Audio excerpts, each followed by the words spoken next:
Welcome back to the Run Radio podcast. My name's Trina. I always like to have guests on that are innovative, also relentlessly resilient because they're doing things the way they want to see them get done. And I really love having writers on because it takes a certain grit to get a book from an idea onto paper. So I welcome my guest, Stephen Maine.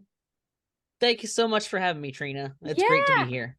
Well, I'm glad you're here. I would love to know a little bit about your writing process. But first of all, how long have you been writing and when did you decide you're going to make all of that idea stuff into a book?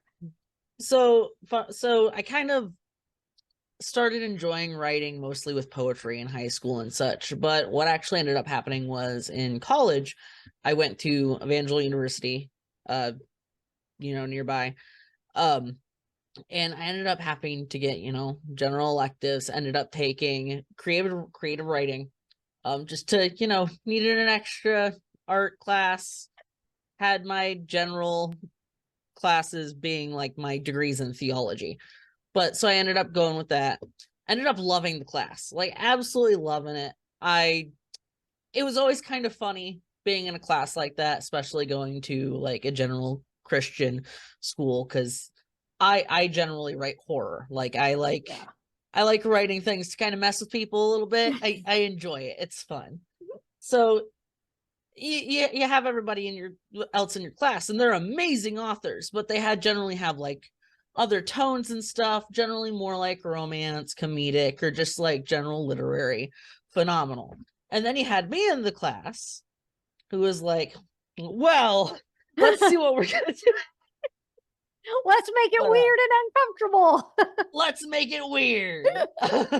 Yes. But my professor ended up coming to me and being like, I'm gonna be honest, she's like, you should take my creative writing 2 class. I generally don't suggest it because the class was essentially just you write a novella. It's very hands-off. You write a novella, you send her edits, you go work back and forth. It's not like a whole class, it's more of a workshop. Oh, neat. So she essentially was like, hey, I really like what you write. You should join this. So I ended up taking that my last semester. Very interesting. That was literally like in the throes of COVID. It was my last class that I did for my college career at all. And ended up writing a short novella that would actually become my debut novel, the one that I just did the book signing for. So I ended up taking that a couple years later, had kind of a moment after, kind of, sometimes you just kind of lose yourself, not actually being able to figure out what you're supposed to be doing. And looked at my wife one day and was like, I'm an idiot. And she goes, well, I'm trying all this other garbage, trying to figure out what I'm supposed to be doing. I know what I'm supposed to be doing. And she's like, what? I was like, I need to write a book. Yeah. So that ended up being what became known as Teendith on Desecrated Faith and Newfound Religion, which is the one that I just recently released a couple months back. So where do you pull this creative, I guess, inspiration from? I mean, I know when you were talking about Evangel, it is a certain type of vibe there for sure. So did you ever struggle with feeling like you were going against the grain? Oh, consistently. Oh, Yeah. so much. So Yeah. I there was an ongoing joke at Evangel that like I was pretty well known on campus, but the ongoing joke was that I was the cryptid of Evangel, kind of like the Bigfoot of Evangel. I took it as a compliment fully. Yeah, good. But so like it would be a case of being in the Bible department. There were a lot of people that I even knew personally that it would be like they would look at me and go like, why are you in the biblical studies department? Like, why are you here? And I'm just like, because I like learning about it. Like, honestly, I don't know what I want to do with this knowledge. I want the knowledge. Like, so I did get the comment multiple times of like, why are you in the department you're in? And I'm like, because I want to be. Yeah. End of story. Yeah. Yeah. Like, I mean, and that should be enough, but there's just this Yeah. weird pressure about, well, you have to have a plan of what you're going to do with this knowledge and where you're at and lay it out Hmm. perfectly. It's kind of weird. Yeah, exactly. And Yeah. admittedly, going into college, a lot of times I would be like, oh, I want to do this. Oh, I want to do this. 9 times out of 10, it was a load of crock. I didn't know what I wanted to do at that point. I feel like it's a lot of pressure to put on anyone, let alone a young, impressionable person that has yet to see so many things that we're Hmm. supposed, and I'm not against college at all. Yeah. Great if that is something you want to do, do it. But just that pressure of like feeling like you've got to go in and pick out your life's destiny and lay out the path right then and there at Hmm. 18 or 19 years old. I mean, it's a lot. Yeah. Yeah. So as you move through this and you're becoming more and more comfortable and aware that writing is where it is going to be, Hmm. what happened then? Did you just quit everything in the world and just write? Or were you spinning several plates in order to write? So I'm spinning several plates. So I still work my day job, which I work for a image sharing website as content moderation. I still do that to this day. Mm-hmm. Positive being I work from home. So I'm Yes. able to write while I work. Excellent. Um, the goal is to eventually be able to write full time, fully. I've got a Yeah. lot of ideas. Um, but up until then, I always knew I was more of kind of like a art and entertainment oriented Yes. person. Yes. So for a while I tried doing some like video creation and stuff. And it just wasn't really for me. And that's what led to it was a dark time period because when you're Hmm. trying to get something off the ground that Yeah. you just aren't geared towards, that will sap your mental health. Yeah. And it was finally a breaking point that's when I looked at my wife and was like, this is stupid. Like Yeah. there's I'm grinding my gears. I know what I'm supposed to be doing. I just kind of forgot because Yeah. yeah. Um but so I quit the video editing entirely, um and started working on the novel. Um Got it. It took a lot longer than I wish it would have, and I'm trying to make the next one be shorter. It took about a year and a half. Yeah. Um, that's just because I got distracted so often. But It happens. yeah, yeah. So, do you have a style? I know it can be hard to stick to a writing schedule, especially when you've got the day job, family life, Mhm. and everything in between. But do you kind of have sort of like, do you dedicate a certain time? Do you have folders for characters? How does it work for you? So I admittedly am extremely disorganized in my writing process. Okay. Um, for my job, I work a lot of late nights. And thankfully, the hard part of my day job doesn't come from it being busy. It comes from the content that we're dealing with, meaning I get a good amount of downtime at night to write while I work.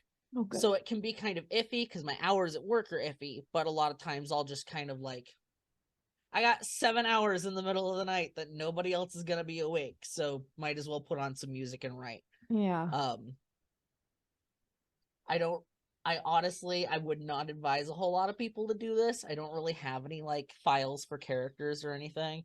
Um, I fully just kind of wing it. Um, and I take it as a case of sometimes I let the story kind of be its own living thing. Mm-hmm. So there are a lot of things that, so for example, the one I'm working on right now, I had a general idea. I had written like 60 pages. And I look at my wife and I go, this is, I have an idea, but the issue is I'm going to have to, of how to like make this work. But the issue is I'm going to Yeah. have to start over from scratch. Oh, And she's like, no. then start over from scratch. Yeah, but admittedly, I'm not nearly as organized with it as a lot of other people say you should be, but I feel like that just kind of works the best for me of think tanking it, essentially. Are you a part of any writers groups, or do you have beta readers or anything like that? Um, so I do not currently have any beta readers, which isn't a great thing. I did not entirely know what I was doing with publishing Mm-hmm. the first book. Kind of gearing things towards running a little bit smoother with the second one. Yeah. Um, I am officially a part of the Horror Writers Association, which is Oh, a okay. guild specifically for horror authors, which just recently joined. It's been very nice, honestly. Oh, good. Um, yeah. I had recently learned about a local group too that I'm thinking about attending. So I'm glad to hear, that it's been helpful for you. Which this also leads me to the publishing question. How did you decide to publish and which direction did you go?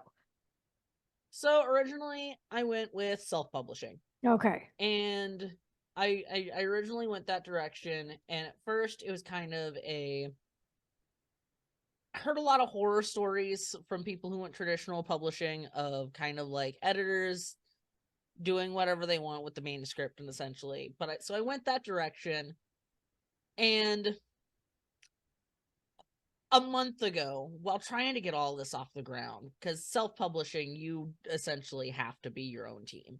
Right. And I was thinking about how, like, well, maybe I should eventually hire a marketer or all these things. And I finally went, why am I continuing to, again, doing what I've done consistently with everything else at this point, spin my wheels, when at this point I haven't had a whole lot of feedback from my first book, but I've gotten not really any bad feedback. So Okay. people like my book.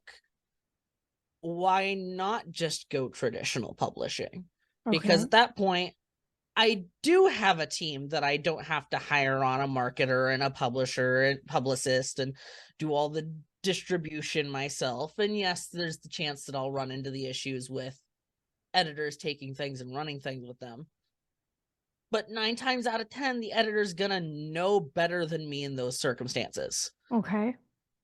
So my next goal, I'm gonna try and get traditionally published, because it just I'm not tooled for all the marketing eras of stuff. I know Yeah. my writing's good and I know it's good enough to sell. I just cannot do that portion on my own. And when I'm going into hiring all these other Yeah. people that just comes with traditional publishing, I'm like, what? Why? Do you think you'll give yourself like a time period? Like if maybe a traditional publisher doesn't pick it up within X number of months, that you'll go ahead and publish yourself? I'll probably give it about 6 months. I'm gonna try and run through an agent.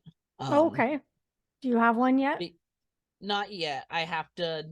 So I can't traditionally publish or go through an agent with the one that I've already self-published, because they won't Ah, really accept it. So once I get this one finished and polished up a little bit, I plan on starting to query agents, and while I do that, starting the next book, essentially.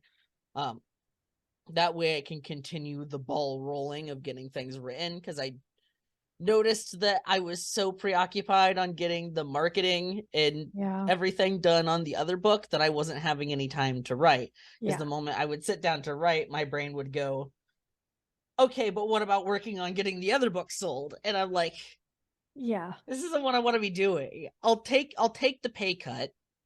I also, like, my work's not going to be perfect by the end of it. I this is nothing against self-publishers, because this is like a thing that, like, for some people self-publishing does work. Mm-hmm. But a lot of the feedback I'm getting on self-publishing versus publishing are on internet spaces that I don't know the work that they've written. Mm-hmm. So I don't necessarily know if it's something, I don't know if there are any glaring issues that their writing has that's a reason why they're not getting traditional publishing. I don't know if they're giving the advice of, oh, self-publish because they have a vendetta against traditional publishers. I can't really know until I experience it for myself. Yeah, and that is true. From I've talked to a lot of writers on here that have gone the traditional, the self, the hybrid, and they will say, the smart thing to do is know what you need, which is what you're doing. Like Hmm. if you do have to do a lot of the marketing yourself, and who's going to take a cut of what? How much of value is it and worth to Yeah. you to do? And yeah, sure. There is truth that some story a traditional publisher may not love, but the value in getting the story out to someone that may love it with self-publishing to me is worth it all.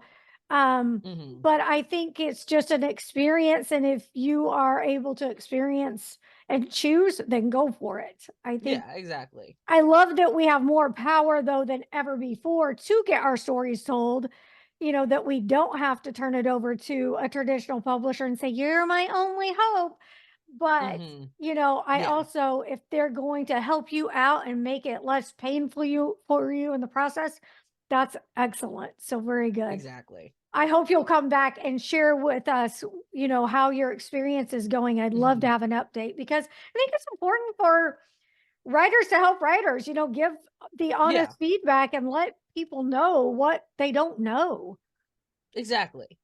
Because just like you're saying, I mean, we trust these people on these forums and or on And these groups, and it's like, it's like I don't know what you've written. I don't know. yeah, Honestly, there are some out there that I've read for people, and I've been like, well, if you're giving this to someone, if you're trying to query this, there's a reason why you're not really getting any uh-huh, uh-huh, takers. yeah, And I absolutely love that it's as easy as ever to get your story told. But I mhm. also like sometimes it's the double-edged sword of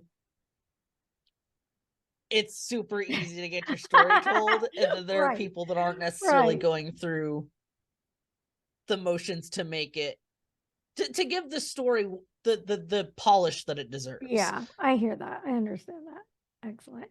So what is the book that you're going to take to a traditional publisher about? So the running title is A Mapping of the Mark Twain. It actually happens locally up near Texas County, Howell County area. Storyline being there's his father, his daughter is a cartographer, and she gets degree in geography and all that. Goes out into the Mark Twain to just kind of do a practice mapping just because that's where she hiked growing up. Figured it would be a fun project to do before she gets back into the workforce and everything. And ends up trekking through and just ends up disappearing off the Hmm. face of the earth.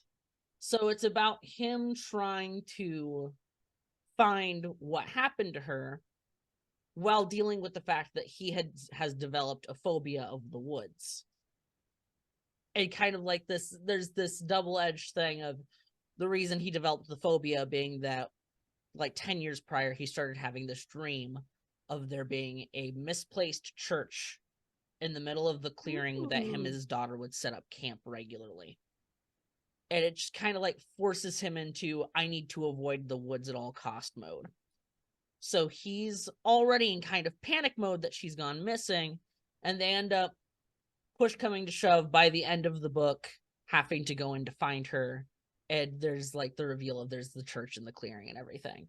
So And there's sorry, I'm go ahead. thinking like, oh, the research in this. Do you have to do a lot of research for this, or is this all imaginative? Um, it's half research actually. I don't want to reveal where, No, but no, no. Yeah. the clearing actually exists. Okay. Like Okay. which is funny because I came up with the concept for the story before I found the clearing, which was a very weird experience. Ooh, creepy.